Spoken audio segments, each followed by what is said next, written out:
Hey guys. So you've been assigned a reading here, and I want to try to talk you through the book, same as we would always do. So this is the first in the lecture series for Looking for Alaska.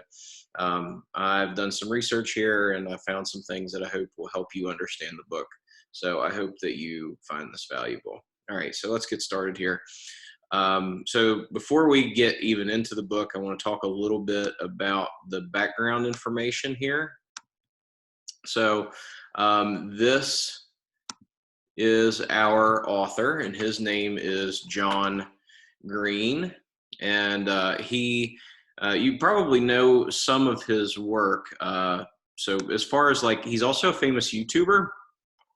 So John Green was the host of a channel on YouTube called Mental Floss, and basically what it was he would share interesting historical facts. I mean, he kind of just does a little bit of everything, but he's a major educational YouTuber, and I like his videos and stuff. I use them when I teach sometime, but this is author John Green, not YouTuber John Green. He's had a lot of literary success. You know, probably many of his books. Definitely The Fault in Our Stars is probably his most famous. But Looking for Alaska is probably easily number two. And it was recently adapted into a TV show on Hulu, I think it is. So we might be watching some episodes of those and discussing them together at some point in the future, as soon as I can figure out how to make that happen. All right, so to the book now. The first thing here that we notice, let's pause this here. Okay. So the first thing that we notice about this book is that the chapters are divided in a really interesting way. So chapter one's not called chapter one, it's called 136 Days Before. And then chapter two is not called chapter two, it's called 128 Days Before. So one of the questions that you should really be asking yourself as you read this book is, before what? So what event here is John Green going to divide this book into? It's going to be before and after something happens. So I would discourage you from looking up any spoilers or going on SparkNotes or anything like that, because you want to experience the book organically. All right, so the very first paragraph that we see here on page 6 of your all's PDF that you have. The week before, I left my family in Florida and the rest of my minor life to go to a boarding school in Alabama. My mother insisted on throwing me a going away party. To say that I had low expectations would be to underestimate the matter dramatically. Although I was more or less forced to invite all of my school friends, i.e., the ragtag bunch of drama people and English geeks I sat with by social necessity in my cavernous cafeteria of my public school, I know they wouldn't come. Still, my mother persevered, awash in the delusion that I had kept my popularity secret from her all of these years. She cooked a small mountain of artichoke dip. She festooned our living room in green and yellow streamers, the colors of my new school. She bought 24 champagne poppers and placed them around the edge of our coffee table. So festooned was one of your vocab words that you were supposed to look up. What a great word. Anyway, so what you're meant to see here in the beginning is that Miles he's not satisfied with the current life that he has.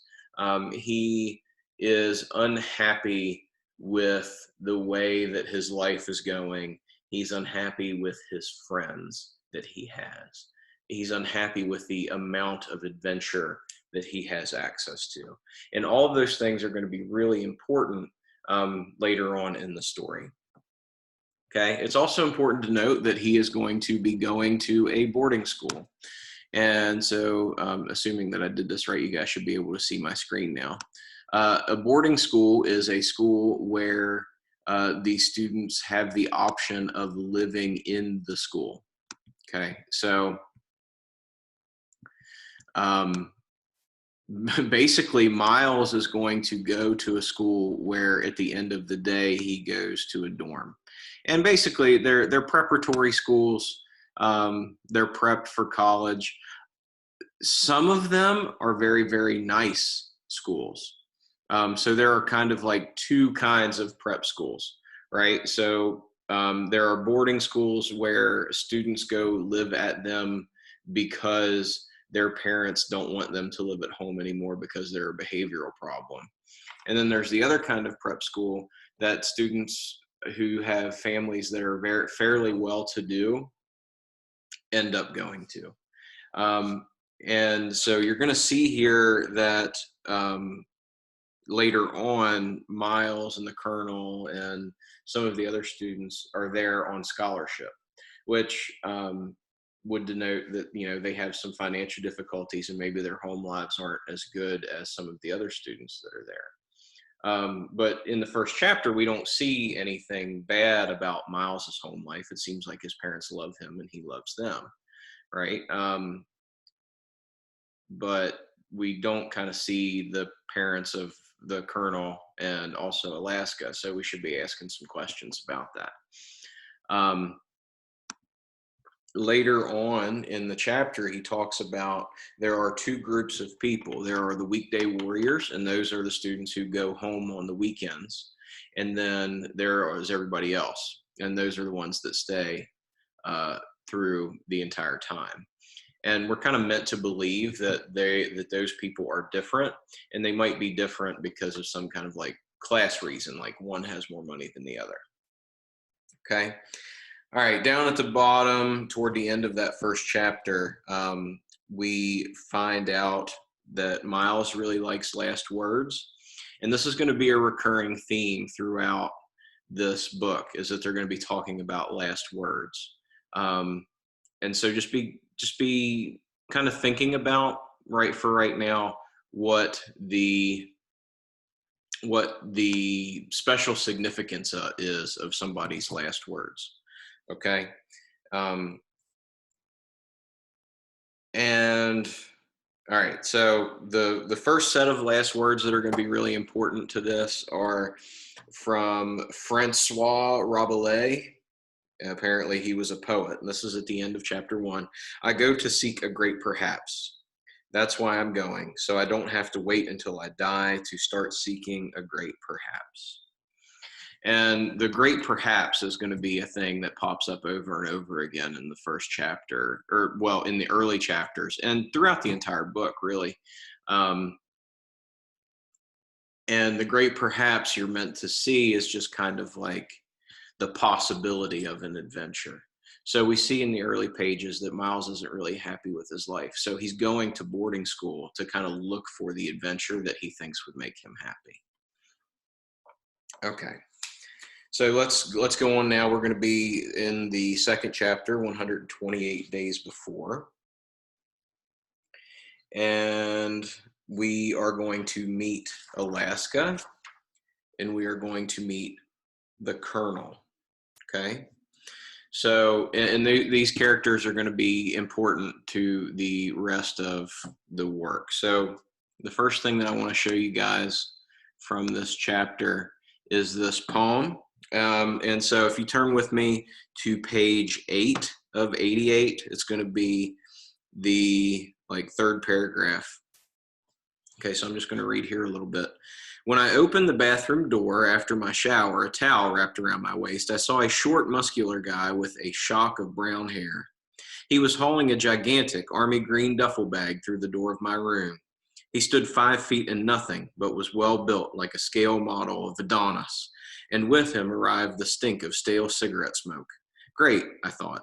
I'm meeting my roommate, naked. He heaved the duffel into the room, closed the door, and walked over to me. I'm Chip Martin, he announced in a deep voice, the voice of a radio DJ.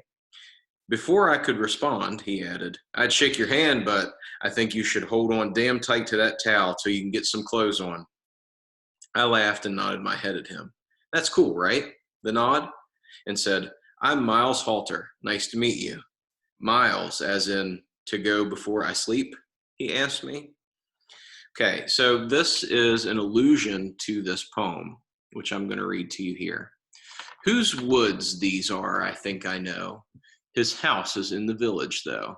He will not see me stopping here to watch his woods fill up with snow.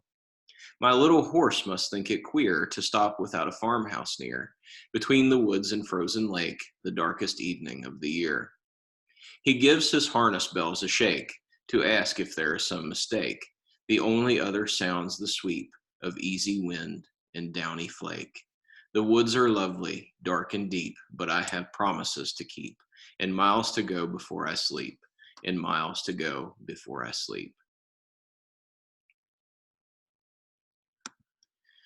Okay, so what's going on here is that this poem is about being stuck on a path in life, right? So the person who's in the poem, he really wants to just hang out in the woods and observe the beauty, but he can't because he has other human obligations that he has to stick to. And he is stuck in a life that he would rather not have, right? So that's the idea, being stuck in a life that you would rather not have. So between that poem and the quote about the great perhaps, we see John Green beginning to develop a theme here of being stuck in a life that you wouldn't want to have. Okay. All right. And the last bit that I'm going to do here is we're going to talk briefly about Alaska. So we meet Alaska, and all you really need to know about her so far is that she's kind of like the wild child. And Miles thinks that she is, quote, the hottest girl in all of human history. Okay, so John Green, the author here, is developing kind of a love interest and a crush for Miles. And also the book is called Looking for Alaska. So you can kind of begin to kind of build up what you think the themes and what you think the narrative of this book is going to be. So start looking into the future a little bit. And then we're introduced to Alaska's favorite last words. And her favorite last words come from Simon Bolivar. And his favorite last words are, damn it, how will I ever get out of this labyrinth? Okay. And so the labyrinth here is, let's see if I can get it pulled up for you guys here. Okay, so the labyrinth is this giant maze-like structure, and it's more than just a regular maze. It's made so complicated. It's in Greek myth, but it was made so complicated that the guy who made it just barely found his way out.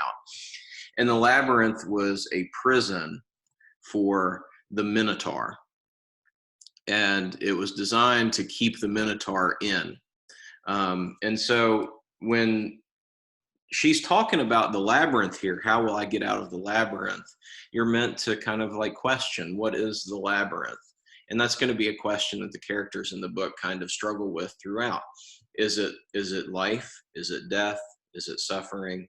My personal interpretation is that I think the labyrinth is meant to be kind of an extension of stopping by woods on a snowy evening and the great perhaps, right? So the labyrinth is the life that you're stuck in that you would like to get out of, but you just can't, right?